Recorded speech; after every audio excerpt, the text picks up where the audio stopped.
Hello and welcome to Planet Hope, the magazine that follows the progress made towards the UN's Millennium Development Goals.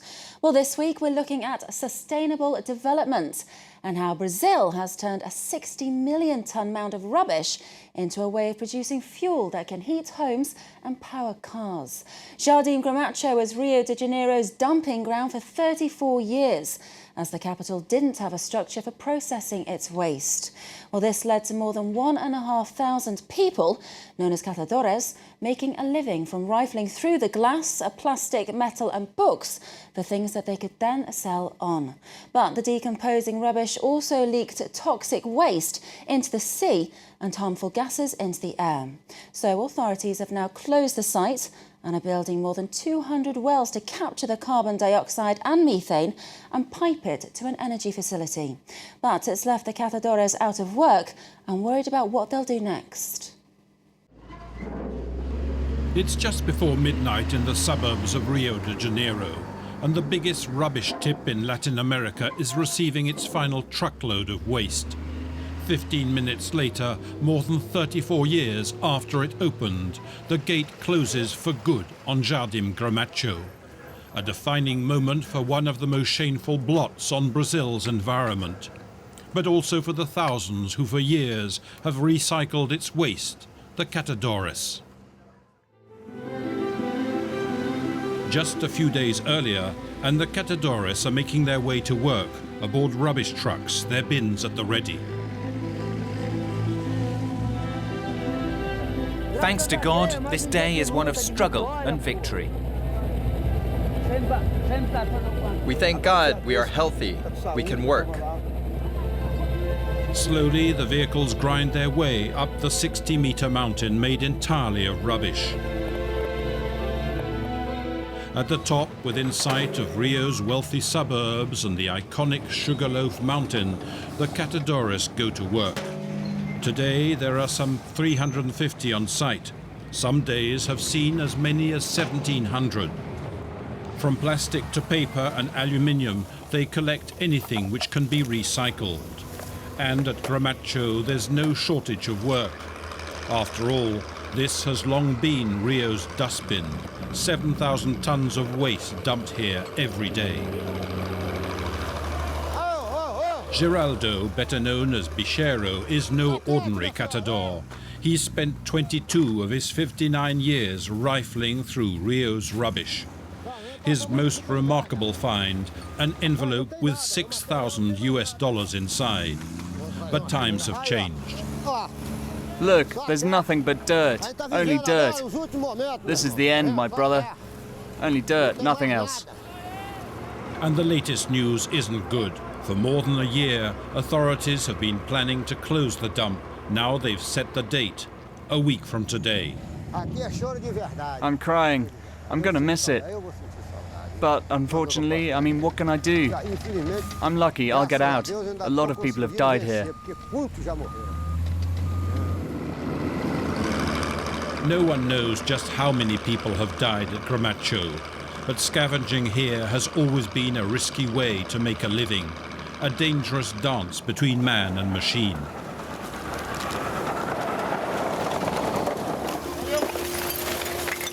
Maria has been a catador for 12 years. Like many, she's proud of her work and considers herself as something of a recycling specialist, of use to the community and to the environment. We're not ashamed to work here. It's allowed us to earn an honest living, because everyone has to work. But closing the dump is leaving us with nothing. Finding another job is hard.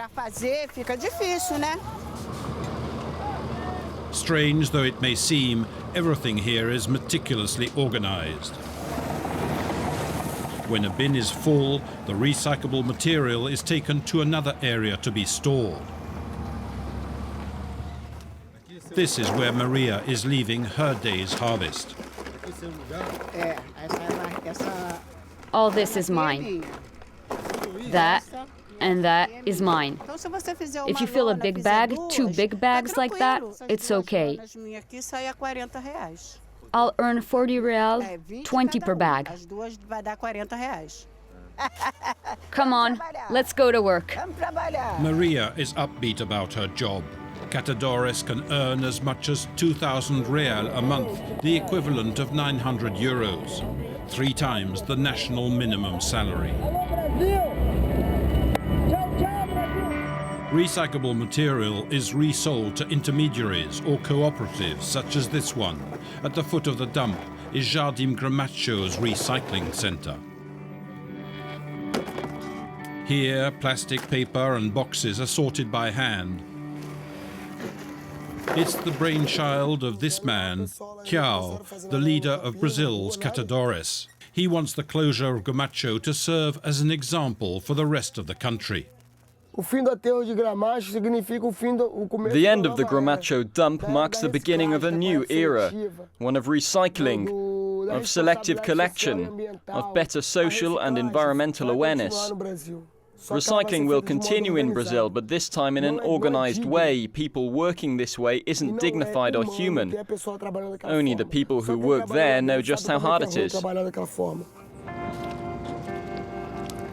A hardship often compounded by the changing weather. It looks like there are only pigs walking in the mud. When it rains, it's always like that. Zuleika has worked at Gramacho for 30 years. At the age of 60, she often has to make do with the leftovers once the men have picked over the pile. Calm down. Calm down. My God. Indeed, many women prefer to collect plastic. It's lighter, more plentiful, though the returns are lower. Many are in denial over the dump's imminent closure.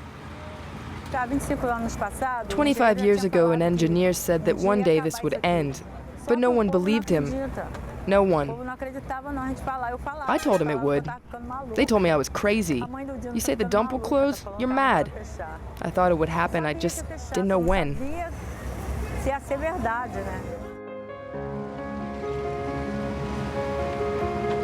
It's Jardim Gramacho's last day of operation. The Catadores are out in force. But in the shadow of an uncertain future, there's little enthusiasm. What am I going to do? I'm going to carry on with my life and find something to do. I'm still young. I'll have to make a move now that the dump is closing. Many feel abandoned by the government.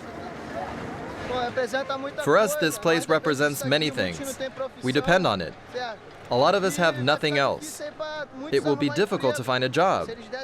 They could give us some possible leads, some advice at least. Today, even Bicheiro is taking his time, but he's eager to show that there's still treasure in the trash. It's gas, methane, produced by the decomposing waste. You can hear the money. See, that's treasure for Petrobras. That will help us get paid. Properly harnessed, its sale to this processing plant could be used to compensate the Catadores. Compensation which will be crucial to avoid a backlash over the dump's closure. It's the mayor of Rio who has decided to give financial support. More than 1,600 people who've been living off the landfill are to receive payouts equal to 5,500 euros each. We always thought that if the rubbish pickers were here in unsanitary conditions, working in the sun or in the rain, it was because they didn't have any opportunities beyond the rubbish tip. Life was worse outside the dump. That's why they came here to work. Amid the refuse, a fast food stall is doing brisk business. On the last day, everyone has come to eat Donna Zepha's food. She's been here for 34 years, since the very beginning. Unfortunately, we can't do anything. We're going to lose our work.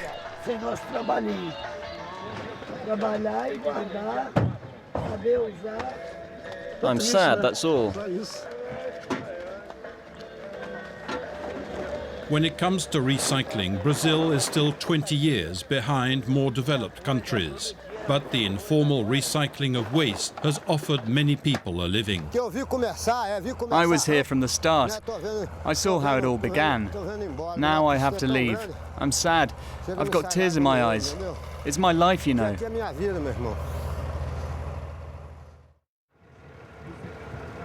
The next day, Gramacho briefly opens its gates to journalists. And those on the extreme margins of Brazilian society are for a moment thrust into the spotlight. By turning a symbol of neglect into a potential energy source, authorities in Rio have made an important gesture in the run-up to the UN Summit on Sustainable Development. But for Bicheiro, that's of little comfort.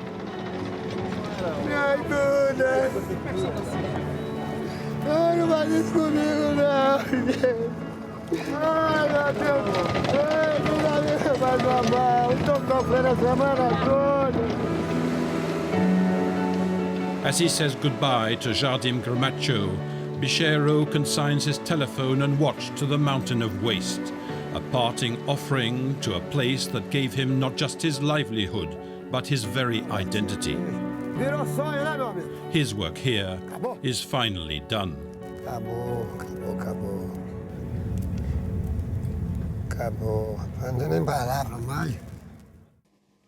Well, that's it for this edition of Planet Hope. Thank you for watching. We hope you've enjoyed it. And do stay tuned. More news coming up on France 24.